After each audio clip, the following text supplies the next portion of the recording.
Look, I'm not a Catholic.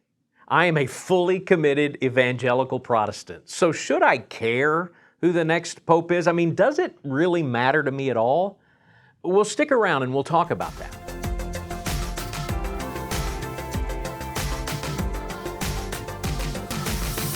I come from a long line of evangelical Protestants and honestly never heard stories of anyone at all in our family tree being Catholic. But I've always found the selection of a pope to be one of the most fascinating things in the world. I remember being glued as a 12-year-old to the TV in 1978 when Pope Paul VI died and Pope John Paul I was selected, and after his death just 33 days after becoming pope, being locked in on the selection of Pope John Paul II.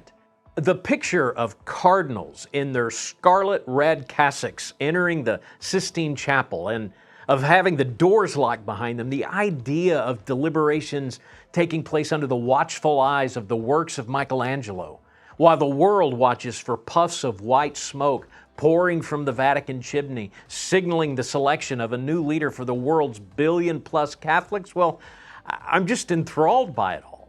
I mean, I'll pop some popcorn, rewatch the movie Conclave, and keep my phone handy for real-time updates.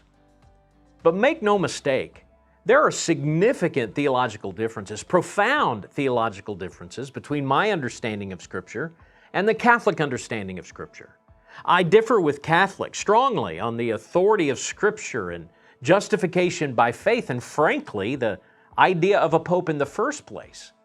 So does it matter to me who the next pope is? Should I care who the next pope is? I think evangelicals like me should.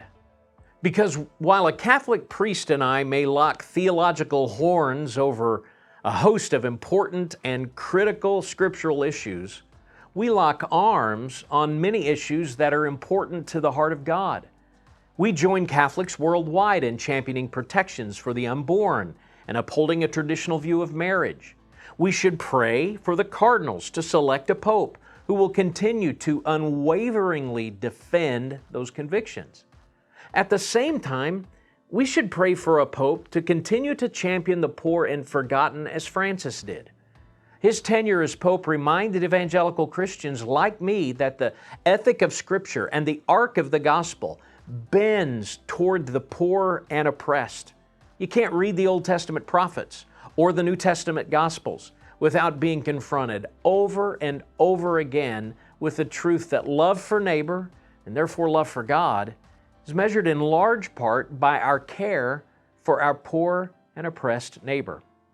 So while the selection of a new pope doesn't affect our practice of the faith at all, evangelicals like me should pray that the cardinals select a new pope who leads the Catholic Church to continue to be an ally for the causes evangelicals champion, and who reminds us of the importance of expressing our love for God towards those that the world has forgotten and trampled upon. Want to talk about something else? Just Ask by emailing justask@bluevalleychurch.org or check out the Just Ask playlist here on the Blue Valley Church YouTube channel or previous reels on the Blue Valley Instagram feed.